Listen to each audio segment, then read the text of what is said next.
Welcome to our channel. In today's video, we're diving into an exciting and growing trend in India's financial markets, SME IPOs. These are initial public offerings from small and medium enterprises, and lately they've been making headlines, delivering big returns, and attracting a lot of investor interest. But along with opportunity comes risk. So in the next few minutes, let's understand what SME IPOs are, why they're booming, what benefits and risks they carry, and whether they're right for you. Let's begin with the basics. What exactly is an SME IPO? When a small or medium-sized business offers its shares to the public for the first time, that's an SME IPO.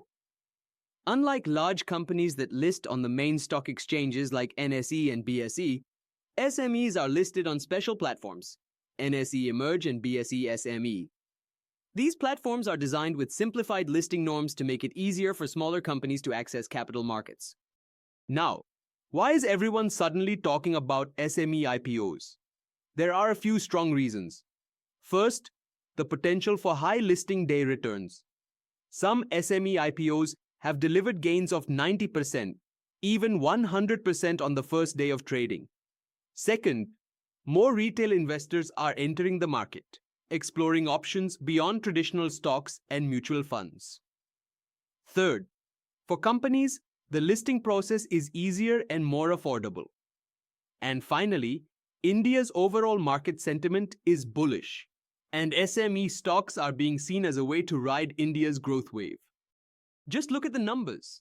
In 2023, there were around 180 SME IPOs in India, raising rupees 5,000 crores. In 2024, that number went up to 243, raising more than rupees 9,000 crores. And there are some remarkable success stories. Techie Infosec, a cybersecurity firm, delivered over 1,200% returns. Always Metal and Mineral Processing gave over 900% in less than a year. Clearly, SME IPOs have caught the attention of the market. So why do companies go for SME IPOs? Well, it allows them to raise capital without borrowing from banks or giving up control to venture capitalists. Being listed also improves credibility. Customers, partners, and even employees see the company as more trustworthy. Founders and early investors can sell some shares and unlock value. And listed companies can offer ESOPs, stock options, to attract and retain skilled professionals. But it's not all sunshine. SME IPOs do carry risks, especially for retail investors. First, they often have low liquidity, meaning it can be hard to buy or sell shares when you want. Second, they're more volatile. Prices can swing sharply based on news or market mood.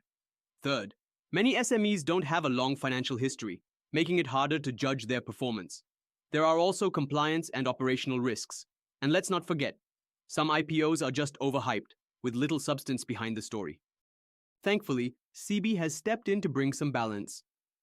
To protect investors, SEBI now requires SMEs to show at least Rs 1 crore in profits in 2 of the last 3 years. It has also capped how much existing shareholders can sell in the IPO to ensure most of the funds go into the business. And merchant bankers are being held to higher standards for disclosures and due diligence. All of this is helping weed out the weaker, hype-driven IPOs. So the final question, should you invest in SME IPOs? If you have a high-risk appetite and you're looking to diversify your portfolio, SME IPOs can offer exciting potential, but they're not for everyone. If you prefer stable, predictable returns or aren't keen on doing deep research, it's better to stick with mainboard IPOs or mutual funds. Before investing, read the DRHP. Understand the company's business model, evaluate the promoter's track record, and make sure the IPO pricing is fair. SME IPOs can be rewarding, but only if approached with caution and awareness. To sum it up, SME IPOs are an exciting space filled with potential, but also with risks. They showcase India's entrepreneurial spirit and offer retail investors a chance to be part of tomorrow's leaders. But don't invest blindly. Always research the company, the sector, and the fundamentals before applying. If you found this video useful, give it a like, share it with your friends, and subscribe to our channel for more content on markets and investing. And if you want to apply for upcoming SME IPOs, you'll need a trading and Demat account. To be IPO ready, click the link in the description. Happy IPO investing!